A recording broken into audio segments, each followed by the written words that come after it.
তো চলো আজকে এতগুলো সবজি দিয়ে ওড়িশা স্পেশাল ডালমা রেসিপি তোমাদের সাথে শেয়ার করব। তার জন্য লাগবে বেগুন, গাজর, আলু, ফুলকপি, ডাঁটা, ভেন্ডি, কুমড়ো, এছাড়াও পেঁপে, বিট, যা ইচ্ছা বিনস তোমরা দিতে পারো, যে সবজি তোমরা হাতের কাছেই পাবে। আর এখানে নিয়ে নিয়েছি টমেটো কুচি আর কাঁচা লঙ্কা কুচি। আর যেটা মেনলি লাগবে ডাল, আমাদের বাড়িতে মুগ ডাল আর মুসুর ডাল ছিল, তোমাদের বাড়িতে যদি আরো অন্য কোনো ডাল থাকে সেগুলো ইউজ করতে পারো, বাট মুগ ডালটা লাগবে, এটা কম্পালসারি, এটা লাগবে মানে একদম লাগবেই এই রেসিপিটার জন্য। এই রেসিপিটার জন্য কিন্তু মুগ ডালটাই মেন। তো মুগ ডালের গন্ধটা দূর করার জন্য তোমরা তো সবাই জানো যে মুগ ডাল তৈরি করার আগে একটুখানি মুগ ডালটাকে শুকনো কড়াইতে নেড়ে চেড়ে ভেজে নিতে হয়, যাতে মুগ ডালের যে কাঁচা গন্ধটা থাকে সেটা চলে যায়। তো আর কি, তোমাদের সাথে কথা বলতে বলতে 2 থেকে 3 মিনিট ধরে আমি মুগ ডালটাকে খুব ভালো করে ভেজে নিয়েছি। এবার মুগ ডালটা যখন ভাজা হয়ে গেছে, মুগ ডালটাকে খুব ভালো করে এবার ধুয়ে নেবো। আর মুগ ডালের সাথে কিন্তু আমি মুসুর ডালটাকেও ভেজে নিয়েছি। তো চলো এটাকে এবার ঠান্ডা জলে খুব ভালো করে ধুয়ে নেওয়া যাক। আর এই ডালমা রেসিপিটা না আমি শিখেছি আমার বাবার কাছ থেকে। বাবা ওড়িশা গেছিল, আর ওড়িশার প্রত্যেকটা হোটেল বলো বা বাড়িতে বলো এই রেসিপিটাই প্রায় হতেই থাকে।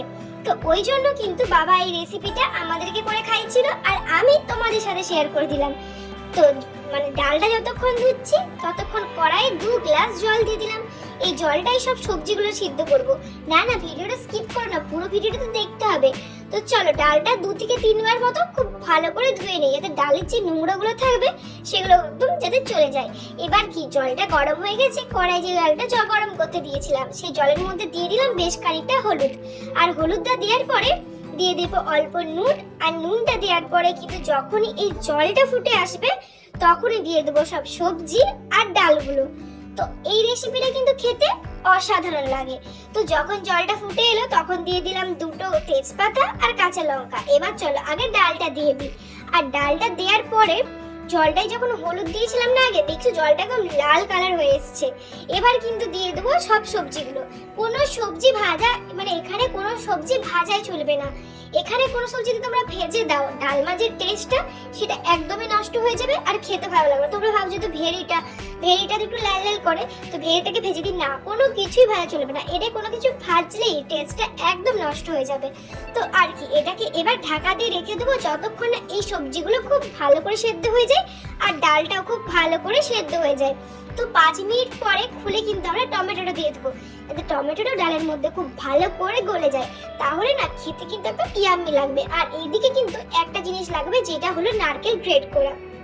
নারকেল কিন্তু গ্রেট করে রেখেছি। আর এই সময় কিন্তু দিয়ে দেবো অল্প আদার পেস্ট। আদাটাকে আমরা না একদম মানে শিলনোড়ায় বাটিনি বা মিক্সিতে বাটিনি, একটু থেতো করে নিয়েছি। আর এই আদাটা দেওয়ার পরে দিয়ে দেবো বেশ খানিকটা চিনি, কারণ ডালমাটা একটু মিষ্টি মিষ্টি হবে, তবেই না খেতে ভালো লাগবে।